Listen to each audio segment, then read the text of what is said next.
You ever stop and wonder why you only have a few real choices for your cell phone provider? Or why, when you're booking a flight, the tickets on all the major airlines seem to be almost the exact same price, right before a crazy price war suddenly breaks out? Well, I can tell you that is not a coincidence. It is a high stakes economic game played by giants. And tonight, we're going to learn the rules. So, how does this actually happen? Why do these huge global industries, everything from the soda in your fridge to the operating system on your phone, end up in the hands of just a tiny handful of powerful companies?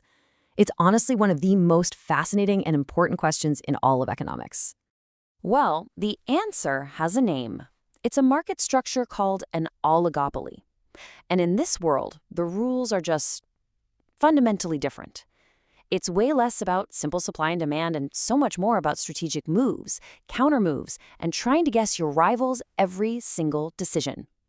Welcome to the world of high-level strategy. All right, so how are we going to tackle this pretty complex world? Here's our game plan. First, we'll step into the game of giants to get the lay of the land. Then, we'll learn the rules of engagement that these players live by.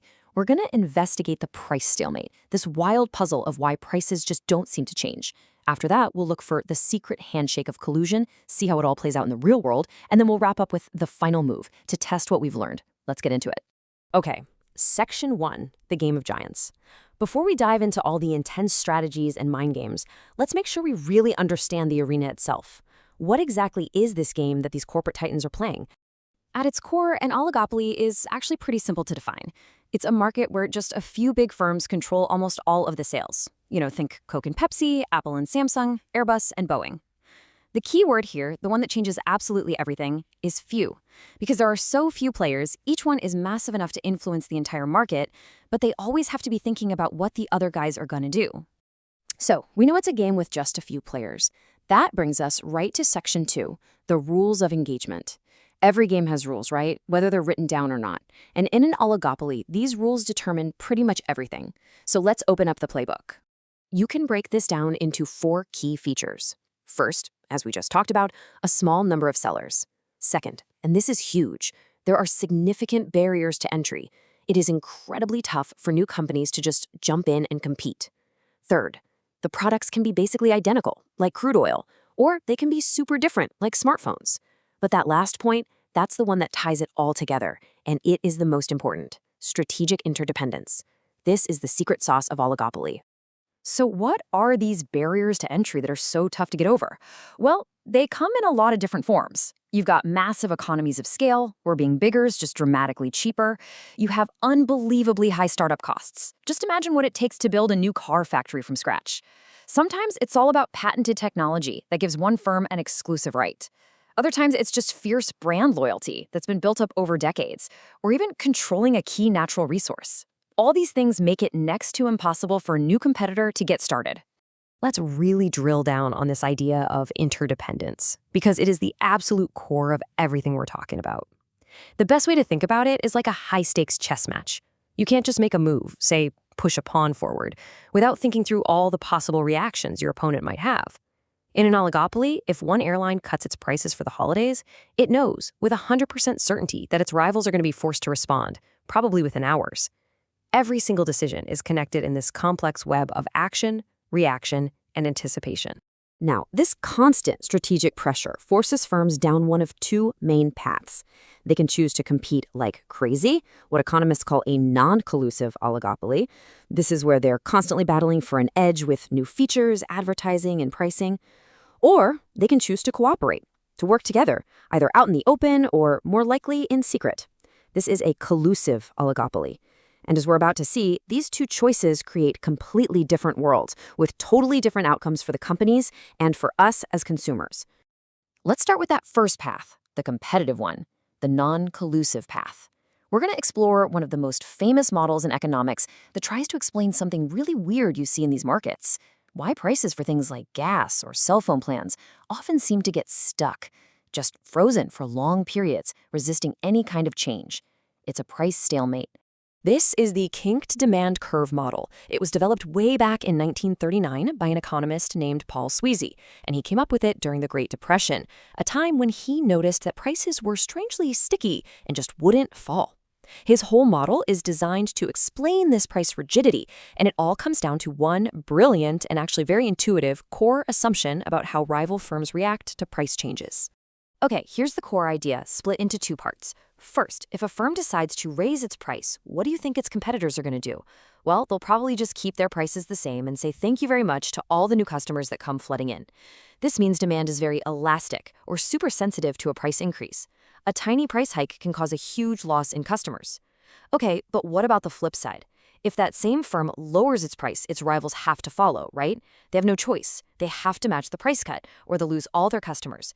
This makes demand inelastic, or not very sensitive to a price cut, because since everyone else lowered their prices too, the firm doesn't really gain that much market share. So this is where the magic happens. What happens when you plot those two different reactions on a graph? You don't get the nice, smooth demand curve you see in other market models. Nope. Instead, you get a sharp kink right at the current market price. This kink is created by that super elastic demand for any price increase above that point and the inelastic demand for any price cut below it. And this kink isn't just some weird visual thing. It has a profound game-changing consequence. See, in economics, firms make their decisions at the margin. They're guided by their marginal revenue. That's the extra cash they get from selling just one more thing. And because of that sharp kink in the demand curve, the marginal revenue curve does something incredible. It literally breaks. It splits into two pieces, creating a vertical gap, a discontinuity, right underneath the kink. So why does this gap matter so much? Okay, here is the crucial insight. We know that firms make the most profit where their marginal cost, the cost of making one more unit, is equal to their marginal revenue. That's the golden rule. Produce until MC equals MR. But look at this graph. Because of that vertical gap in the marginal revenue curve, a firm's costs, its MC curve, can actually float up or down inside that gap, and the best decision? It doesn't change. The profit-maximizing price and quantity stay exactly the same. This is the theoretical reason for price rigidity. How cool is that? It's just a brilliant piece of economic modeling. Okay, so that's what happens when firms decide to compete. But what if they look at that brutal reality and just decide, you know what? Fighting is way too costly and unpredictable. Let's go down the other path and see what happens when they cooperate. This is the world of collusion, the secret handshake. Now, the most extreme and usually illegal form of collusion is a cartel. This is a formal agreement where firms actually get together to collectively set prices or decide how much to produce. Their goal is to completely stop competing and just act like one giant monopoly. That lets them charge higher prices and make way more profit than they ever could by fighting each other. But these things are notoriously unstable because there's always this huge incentive for one member to cheat on the deal. A less formal, much more subtle type of collusion is called price leadership. In this model, there's no illegal meeting. Instead, one firm, usually the biggest or the most efficient, becomes the leader. It goes ahead and announces a price change, and all the other firms in the industry just follow along and match it. It's a clever way to coordinate what they're doing and avoid those nasty price wars without ever having to have that secret meeting in a hotel room. So we've been pretty deep in the world of theory, with all these kinks and curves and models, but does this strategic chess game actually play out in the real world? Let's take a look and apply these models to some industries you'll definitely recognize. You can see these strategies everywhere once you start looking. OPEC is the textbook example of a cartel. They try to coordinate the oil output of entire nations to control global prices. The constant war between Apple and Samsung, the new features, the massive ad campaigns, that's a perfect picture of intense non-collusive competition. And the airline industry is a fascinating mix of both. You'll see these long stretches of price leadership where one airline raises fares and everyone else follows, but then they're suddenly shattered by these aggressive price wars that perfectly mirror the fears of that kinked demand model. We have covered a ton of ground. We've checked out the battlefield, the rules of engagement, and the core strategies of both competition and collusion. So now it is time for the final move, a quick check to see if you've really mastered these core ideas. Let's circle back to our most important non-collusive model. Why does that kinked demand curve result in prices that are sticky or rigid? Think back to those core assumptions. What happens when a firm raises its price versus when it lowers it? And what does that do to the demand curve, and more importantly, to the marginal revenue curve? The answer, of course, is that vertical gap in the MR curve. It creates this buffer zone where a firm's costs can bounce up or down without actually changing the profit-maximizing price. And that keeps the price in the market nice and stable. So what's the big takeaway from all this? In the end, the world of oligopoly is this constant strategic dance. Success isn't just about having the lowest price or the most efficient factory. It is about outthinking your rivals, anticipating their next move, and trying to control the game itself.